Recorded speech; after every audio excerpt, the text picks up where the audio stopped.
My name is Claire Morgan. I'm 34 years old, and until last winter, I still believed family disagreements were just misunderstandings waiting for patience to fix them. I don't believe that anymore. The moment that changed everything didn't involve shouting. There was no dramatic fight, no slammed doors, no raised voices. It happened quietly, with the sound of glass snapping between someone's fingers. My daughter Lily was 6 years old. She had just gotten her first pair of custom glasses 3 weeks earlier, pale purple frames, lightweight, fitted specially for her small face. She chose them herself after months of eye appointments, headaches, and frustration at school because letters kept moving around, as she described it. When she put them on for the first time, she gasped. "Mom," she whispered, eyes wide, "the world looks finished." That sentence stayed with me. The glasses weren't just medical equipment. They were freedom. They were confidence.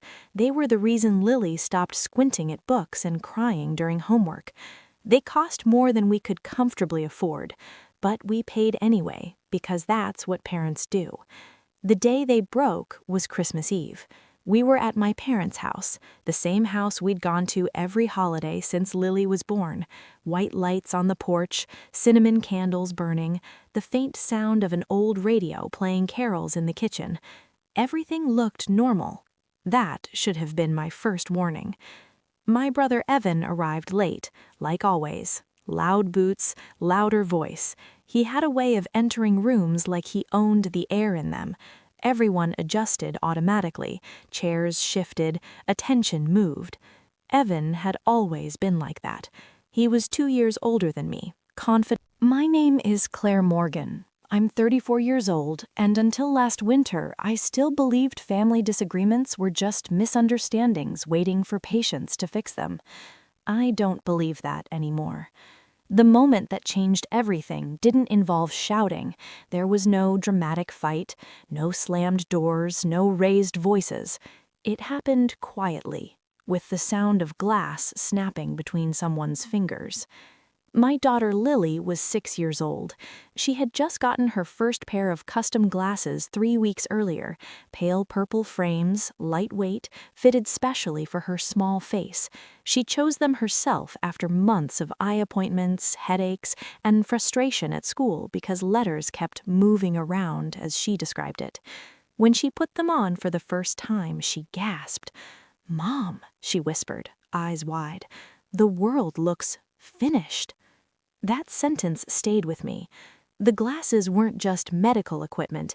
They were freedom. They were confidence. They were the reason Lily stopped squinting at books and crying during homework. They cost more than we could comfortably afford, but we paid anyway, because that's what parents do. The day they broke was Christmas Eve. We were at my parents' house, the same house we'd gone to every holiday since Lily was born. White lights on the porch, cinnamon candles burning, the faint sound of an old radio playing carols in the kitchen. Everything looked normal. That should have been my first warning. My brother Evan arrived late, like always. Loud boots, louder voice. He had a way of entering rooms like he owned the air in them. Everyone adjusted automatically, chairs shifted, attention moved. Evan had always been like that. He was 2 years older than me, confident, dismissive, endlessly amused by other people's discomfort. Growing up, my parents called it teasing, teachers called it leadership. I called it exhausting. He noticed Lily immediately. "Hey, Bug," he said, crouching slightly, "what's with the glasses?" Lily smiled politely. "I need them to see." Evan laughed. "At 6? That's dramatic." I stepped in gently. "They're prescribed." He waved me off. "Relax, I'm kidding." That was Evan's favorite sentence. Dinner passed with the usual noise. Plates clinking, my mom hovering, my dad pretending not to hear tension. Evan telling stories where he was always the smartest person in the room. Lily sat quietly beside me, coloring. Every now and then she'd adjust her glasses carefully, like they were fragile treasures. After dessert, Evan leaned back in his chair and pointed at her. "Let me see those." Lily froze. "No," she said, softly. Evan raised his eyebrows. "Come on, I just want to look." "They help her see," I said again, firmer. He stood up anyway. What happened next took maybe 3 seconds. Evan reached out, faster than Lily could react, slid the glasses off her face. She gasped. "I can't see," she said immediately, hands reaching forward. Evan laughed. "They're just glasses." He held them up to the light, bending the arm slightly. "Careful," I said, standing up. He looked at me, smiling. And then, without changing his expression, he snapped them. Clean, sharp, casual. The sound wasn't loud. That's what made it worse. Lily screamed. Not loud, not hysterical, just a broken, confused sound that didn't belong to a child who felt safe. She started crying instantly, hands covering her face. "I can't see, Mommy, I can't see." I rushed to her, heart pounding. She clung to me, shaking. Evan stared at the broken frames in his hand. "Oh," he said, "guess they were cheaper than they looked." The room went silent. My mother gasped lightly. "Evan." My dad sighed. "You didn't have to do that." That was it. No outrage, no consequences, just mild disappointment, like he'd spilled a drink. I waited. I waited for someone to say, "What is wrong with you?" I waited for someone to demand an apology. I waited for someone to acknowledge my daughter was sobbing because an adult had just taken something she depended on and destroyed it for entertainment. Nothing came. Evan shrugged. "She'll be fine." That's when I understood something. This wasn't an accident. This was allowed. I picked Lily up and carried her to the bathroom to rinse her face. She kept apologizing. "I didn't mean to make him mad," she said, between hiccuped breaths. That sentence nearly broke me. When we came back, Evan was already on his phone. My parents were cleaning dishes. The broken glasses lay on the table like trash. I said nothing. I gathered our coats, our bag, the broken frames. My mother noticed. "You're leaving?" "Yes," I said calmly. "It's Christmas Eve." "I know," I nodded. Evan didn't even look up. On the drive home, Lily fell asleep clutching the broken glasses in her hands. I didn't cry. Not yet. That night, after Lily was asleep, I sat at the kitchen table holding the receipt from the optometrist. The warranty didn't cover intentional damage. Replacement cost $1,420. Evan never texted. The next morning, my mother called. "He didn't mean it like that," she said quickly. "You know how he is." "Yes, I do." "We'll talk to him." "No," I replied. "You won't." She paused. "Claire, don't make this bigger than it is." I looked at Lily, squinting at her cereal bowl, trying to smile anyway. It's already big, and that's where part 1 truly ends. Not with revenge, not with confrontation, but with clarity. Because when someone shows you who they are and who they protect, the only mistake is believing they'll change without consequences. And I was done making that mistake. The morning after Christmas felt quieter than it should have. Not peaceful, not calm, empty. Lily sat at the kitchen table eating cereal, leaning so close to the bowl that her nose almost touched the rim. She tilted her head slightly, the way she did before the glasses, trying to force clarity out of blur. "Mom," she said gently, like she didn't want to bother me, "the letters on the box are fuzzy again." I swallowed. "They will be for a little while, sweetheart." She nodded, accepting it in the way children accept unfair things when they think adults have decided it's normal. That hurt more than the broken glasses. I called the optometrist as soon as their office opened. They were sympathetic, but the answer didn't change. New frames had to be ordered, custom lenses would take 2 weeks, payment upfront. I paid without hesitation, not because it was easy, but because Lily deserved to see. What I didn't do was call Evan. I didn't text. I didn't demand money. I didn't explain. That confused everyone. My mother called again that afternoon. "He feels bad," she said. "He hasn't reached out," I replied. "Well, you know him. He's not good with apologies." I stared at the wall. "He's great at destruction," I said. "Apologies are optional."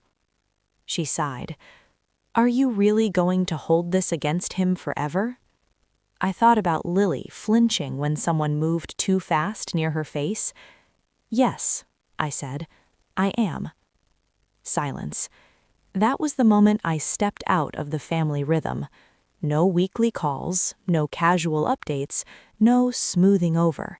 Just distance. And distance does something interesting. It removes insulation. Within days, small things started to unravel. Evan worked for my dad's construction supply company. He wasn't technically qualified for his role, but he'd been helping out for years. I was the one who handled their books remotely, fixed billing errors, smoothed supplier issues. I stopped. Not dramatically, I simply sent an email. "Effective immediately, I'm stepping back from administrative support. Please direct all inquiries internally." Professional, polite, final. My dad called within an hour. "What's this about?" "I'm done," I said. "With what?" "With making things easier for people who hurt my child. You're punishing all of us for one mistake." "No," I said calmly. "I'm removing myself from the system that protects him." He didn't have an answer for that. Neither did Evan when the supplier account froze 2 weeks later. Apparently, Evan had ignored 3 emails requesting updated authorization. Without my name attached, the credit line stalled. He showed up at my house that evening, unannounced.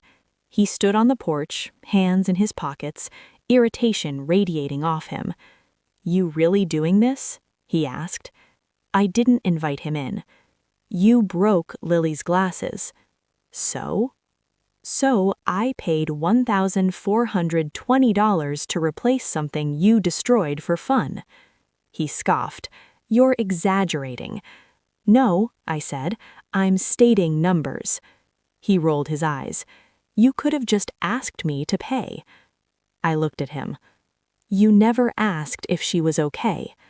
That stopped him. For half a second. Then he shrugged. "Kids bounce back." I felt something inside me harden permanently.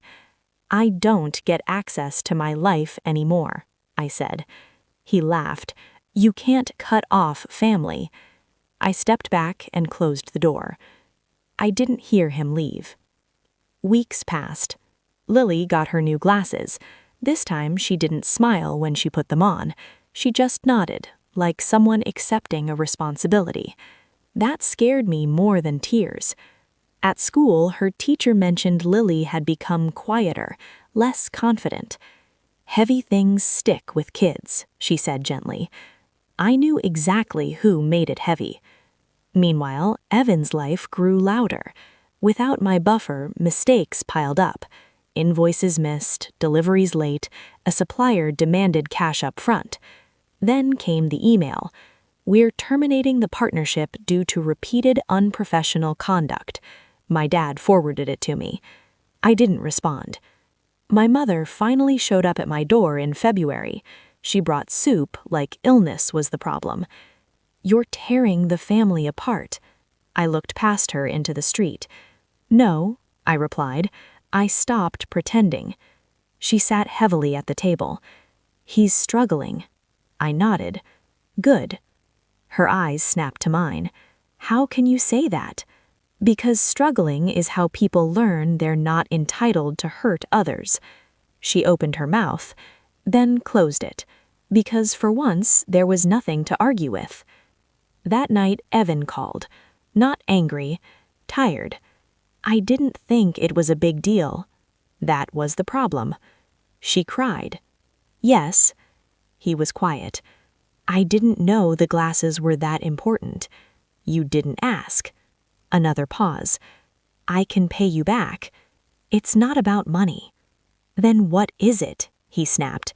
"It's about you learning that other people exist." He exhaled. "I didn't mean to scare her." "But you did." Silence stretched. "I don't know how to fix this." I closed my eyes. "You don't. You live with it." He hung up. Spring came. Lily laughed more again, drew pictures, read books confidently. She stopped flinching. Evan lost his job when the company downsized. My parents sold the business quietly 6 months later. No farewell dinner, no announcements, just closure. One afternoon, Lily asked me something unexpected. "Mom?" "Yes?" "Why don't we see Uncle Evan anymore?" I thought carefully. "Because sometimes people don't know how to be kind, and it's our job to protect ourselves." She nodded. "Okay." Then she smiled. "I like when it's just us." So did I. I didn't destroy my family. I just refused to sacrifice my child to keep them comfortable. And that made all the difference.